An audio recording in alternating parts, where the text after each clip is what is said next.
Hey, welcome back. It's the 3 o'clock hour. We're just kicking in here at Styling, dragging ass in the afternoon, getting you through the workday, and that's what we be doing, guys. So, yeah. Is he is hunting? Huh? Is he is hunting? Yeah. He found the fly swaller while we were gone. Yep, I found it. And now the gnat is hiding from him. Yeah, pretty much. That fucker will die before I leave here. He's had the flashlight under the desk, everything. Yeah, I was chasing out for the past 30 minutes. I've been chasing this fucker around. Well, first off, it took me about 15 minutes to find the damn fly swatter. Yeah. Because I know we have one. And, of course, I guess somebody may have had a gnat somewhere. I don't know. Well, it wasn't where it was, so. But no, speaking of nuisances and stuff, did you see that video? And I ain't never seen this before. The snake that got caught in the spider web in the tree. No. That is badass.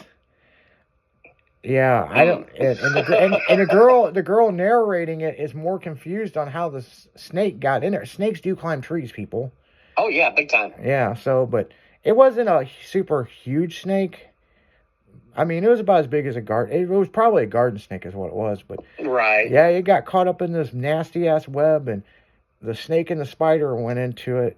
And I saw something else about a snake the other day, and I guess it was supposed to be a joke or something. And it showed this girl laying with this big python, right? And she had this python. That's just not funny. Yeah, and she had this python for years and would snuggle with it while they were sleeping. And one day the python stopped eating. So she took it to the vet and she couldn't get it to eat. And he's like, trying to go through scenarios. And she goes, well, I sleep with the snake. And she's like, the vet was like, what do you mean? Well, I snuggle with it and it lays next to me in my bed. The snake stopped eating because he was sizing her up to eat her. Mm-hmm. And that is true. Yep. That is fucking true. This a friend of mine, his wife she's kind of short, she's like 4'9" or something like that. And she wanted to get rid of the snake. Well, the snake stopped eating. Okay. And the snake, every time she'd walk in the room, would look at her and just like move, would just always move. And that's what it was. The snake fucking hated her so bad he was going to eat her. Nice. So I'm just like, and my thing is, guys, if you like snakes, hey, that's your thing. Me, the best snake I've ever met is a dead one. So like, yes, me too. You stay in your lane, mister. I mean, when I lived out there, out in the country, me and the snakes had understanding to stay the fuck away from the house, or I'd be out on the mower and fucking on the Cub Cadet fucking shooting at them like drive-bys, Well, snakes around Illinois and Missouri don't really bother me that much. Now, I have seen some snakes in Florida and Arizona that I'm like, God damn. Well, when I lived out in the country over in Illinois, we had a lot of cornfields. Mm-hmm. And snakes and timber rattlers. Well, and that's the poisonous corn snake. The one that is like a viper. It bites you, and you got 30 minutes to get help. Yep. And the girl I was dating, her dad's got a really bad scar on his leg from getting bit by one. And I got bit by a copperhead when I was younger in Missouri and almost died, so. Have you ever heard of a puff adder? Yes, I have. They look like a cobra. Yep. My buddy came up with this snake one day from the pond, and he's like, you gotta check this out. We were like 15. So you gotta check the snake out. I'm like, no, not snakes, really. I said, is it still alive? Hell yeah, check this out. And he throws it on the ground, and it pops its whole head up and spreads out like a cobra. And I was like, that's a fucking cobra. Yeah, no shit. Oh, that's not a cobra. We don't have no cobras in Illinois. I'm like, well, what the hell is it then? And he's like, I don't know. Well, we played with it for probably 15 minutes and took it back to the reeds, but yeah, well, it was freaky. Well, here's the thing. People get these snakes as pets. It could have been a fucking cobra. You don't fucking know. Yeah. Motherfucker, like I got a friend of mine way back in the day, and I'm not a cat person per se, right? I mean, right. But he got me to watch his cat, and he brought it over, and I'm like, man, that thing's way bigger than a cat.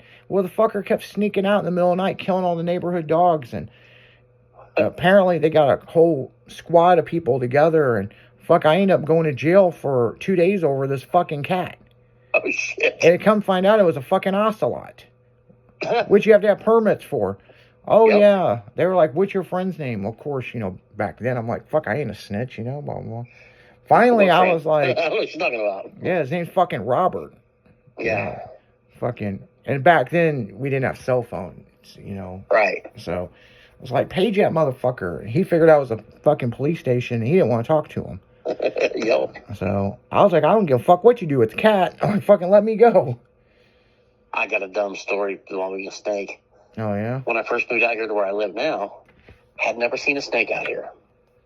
Well, I got my dog, my pit bull, and I was taking him out in the backyard. And I'd just take him out by myself, I'd take him out in the backyard and let him do his thing. Well, we had a board member live next door, a really nice guy, Kenny. And the chief of police was usually over there during the day shooting shit with him and stuff. I go out in the backyard. And I'm out there with the dog, and we're walking through the backyard, and I seen something move. And I look, and I'm like, that looks like a little snake. When I reached down there to touch it to see what it was for sure, it moved, and it made me jump and scream like a little girl. I went, like a little girl. They both just kind of turned and looked at me, and I'm like, all right, motherfucker. So I went over and I grabbed it's like they take the shingles off of your roof with. I use them to break up ice and snow in the winter. I went over and got it, and I'm standing there with the dog.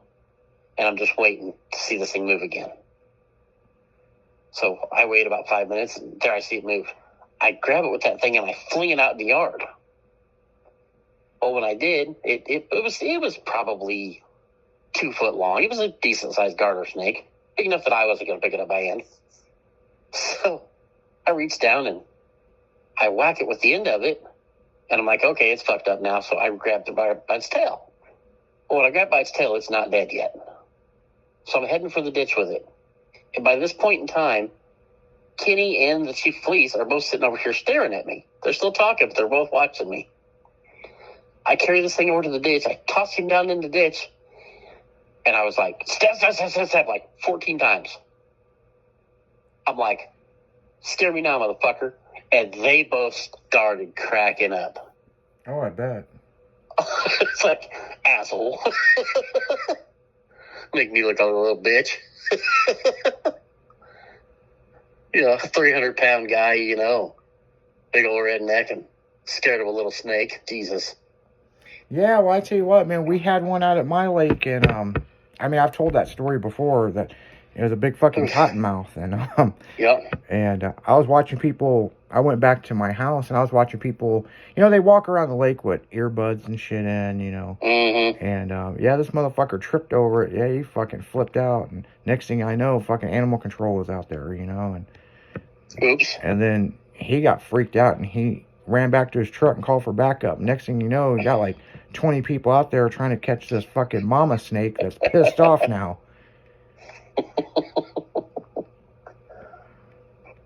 I've had a few run-ins with copperheads. We had one down there on the river one time when we were canoeing. We weren't canoeing. It was at Huzzah. And we were down there playing in the river on a Friday because we'd only canoed on Saturday. We're down there playing in the river right there by the campgrounds with the kids and everything. Here comes this cottonmouth down the river. Can't speak tonight. Down the river. And my buddy sees it and he's like, hey, snake. Okay, So we both grab an oar off of our boats and we both head over there. And it's a pretty good size one. It's at least 2 foot, if not a little longer. And it's top floating, you can tell it's a poisonous one. Yeah. And I'm like, it's going for my kids. And he's like, yeah, we got to kill it. Well, he hits it with the oar, and it ploops underwater for a second, and then comes right back up, and I'm like, oh, son of a bitch. So I go after it. I tried to stab it with the oar into the ground a couple of times, into the water. He keeps popping back up, and me and Larry over there, I swear we were 10 minutes beating on this thing before we finally hurt him enough we could kill him. because he just kept going towards the kids. And I'm telling the kids, go downstream, go downstream. Like, this little fucker's persistent. And in the water, they're hard as hell to kill. Oh, yeah. I ended up smacking him to the shoreline with the oar, and he was up on a piece of a log. And then I was able to hit him a couple times with the oar and actually hurt him. And I don't want to hurt any snake, but when they make me feel like I'm in danger, I'm going to kill them, you know? Oh, yeah. But, I mean, I think snakes are fucking awesome to look at, as long as they're not coming for me. Well, I look at it like this. Any of that shit, as long as they stay in their lane, I'm cool. My thing, as long as they don't scare me, as long as they don't startle me, I usually don't have a problem with them. If I see a snake out in the yard, I'm like, fucker. God, he's cool looking, you know, and I'll watch him. But it's just when they surprise me that I don't like it. Yeah. Well, the only thing I don't like about the snakes around my house is, I live on a lake next to a huge forest next to a big lake. And, we got rattlesnakes. I mean, we do have poisonous snakes. So it's like, I always tell people, hey, if you're going to go walk the trail, stay on the trail. Don't fucking cut across the trail because you don't know what you're going to step on.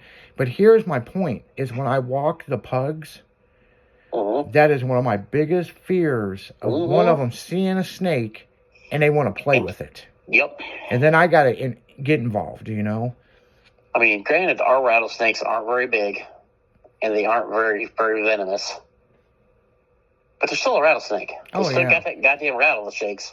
You know? I mean, our rattlesnakes are puny. We have the biggest deer and everything in the nation, just about. But when it comes to rattlesnakes, we have the smallest rattlesnakes around. Yeah.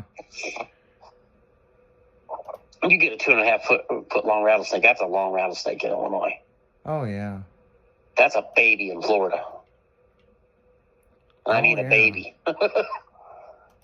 We saw one of those ones in Arizona. Yeah. This thing, I swear, he was 8 inches across in his center part. And he was every bit of 4.5 foot long. She ran over him with the car, and you felt the car go bloop, bloop. Both tires went around. I'm like, my God. Oh, no shit. It was crazy. Well, I tell you what, when I was out in Arizona, we were, doing dune buggies out on the dunes and all that. And we ran across a snake, and this snake was probably, maybe, I don't think it was 5 foot long, maybe 4 foot long. And they said it wasn't poisonous, but man, I'm not into snakes at all. I don't like that shit. And there's so many snakes out there, I'm just like, yep, I don't care if it's poisonous or not. I'm like, sit there long enough to find out. But I'm going to say one thing. We were in this dune buggy, and this motherfucker was keeping up with us. I didn't do that on the water. And I was just like, holy shit, man. I mean, but hey, that's where he lives. We're in his neighborhood, But that was pretty exciting, and I seen that. So, yeah. Dude, there's nothing better than dune buggies out there in Arizona, is there? God, fuck. I mean, everything's a jump. Except the damn donkeys that come around, they just pop up around the corners. Yeah, all I know. I had my stepson with me, and we're ripping. This guy had a buggy that had a Subaru motor on it. Yeah. It didn't have the Volkswagen one, it had the Subaru motor on it, and it would rip. And we're ripping through these fucking, Saguaros and all that shit. I come ripping around this fucking pile of weeds, and there's 2 donkeys standing right where I'm going. I'm already flat ass as fast as it'll go in third gear sideways. Yeah. And I was like, oh, luckily they just lunged enough that I missed them. Yeah, and the other thing that something I've always thought was interesting, and this may be true, okay? Here in America, we go to the sand dunes and all this other stuff, different states have sand dunes, with dune buggies and that shit.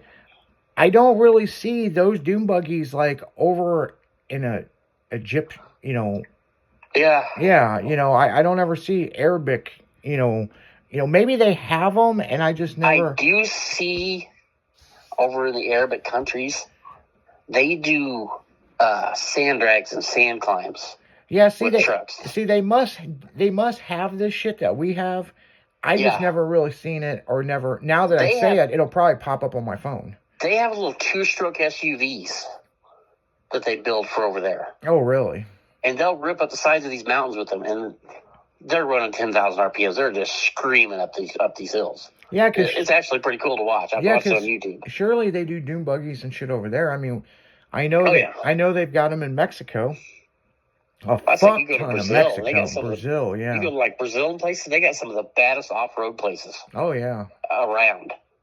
And they got all them little Suzukis and shit that they off-road. They got big diesel motors in them and 36-inch tires on a But little see, bitty Suzuki, you know? But see, I always wondered in Kuwait and Pakistan and shit like that, they've Yeah. got deserts. I mean, obviously, do they do this stuff? But then again, You now don't that see I the say it, chic-looking guys. yeah, now you see that, the guys, they're all wearing their turbans and they're like look like sheiks and stuff. yeah, But they've all got these modified, like XJ Jeep Cherokees and stuff. okay. And they'll be out there ripping up the sides of these sand hills with them. It's pretty cool.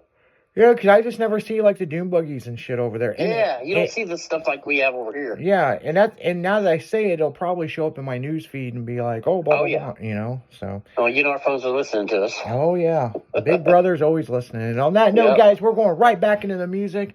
Dragon in the Afternoon, only on Styling Radio. You know where you are. You keep listening.